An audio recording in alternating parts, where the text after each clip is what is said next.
Ladies and gentlemen, the very word secrecy is repugnant in a free and open society, and we are, as a people, inherently and historically opposed to secret societies, to secret oaths, and to secret proceedings.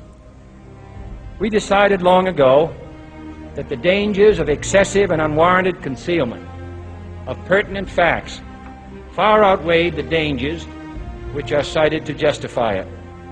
Even today, there is little value in opposing the threat of a closed society by imitating its arbitrary restrictions. Even today, there is little value in ensuring the survival of our nation if our traditions do not survive with it. And there is very grave danger that an announced need for increased security will be seized upon by those anxious to expand its meaning to the very limits of official censorship and concealment. That I do not intend to permit to the extent that it's in my control. And no official of my administration, whether his rank is high or low, civilian or military, should interpret my words here tonight as an excuse to censor the news, to stifle dissent, to cover up our mistakes, or to withhold from the press and the public the facts they deserve to know.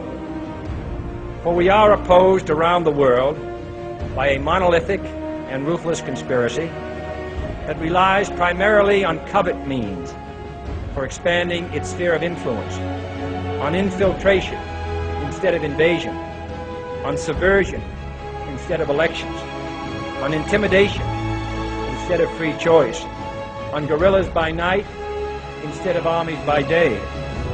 It is a system which has conscripted vast human and material resources into the building of a tightly knit, highly efficient machine that combines military, diplomatic, intelligence, economic, scientific, and political operations. Its preparations are concealed, not published. Its mistakes are buried, not headlined. Its dissenters are silenced, not praised. No expenditure is questioned, no rumor is printed, no secret is revealed. No president should fear public scrutiny of his program, for from that scrutiny comes understanding, and from that understanding comes support or opposition, and both are necessary. I am not asking your newspapers to support an administration, but I am asking your help in the tremendous task of informing and alerting the American people. For I have complete confidence in the response and dedication of our citizens whenever they are fully informed. I not only could not stifle controversy among your readers, I welcome it. This administration intends to be candid about its errors. For as a wise man once said, an error doesn't become a mistake until you refuse to correct it. We intend to accept full responsibility for our errors, and we expect you to point them out when we miss them. Without debate, without criticism, no administration and no country can succeed, and no republic can survive. That is why the Athenian lawmaker Solon decreed it a crime for any citizen to shrink from controversy.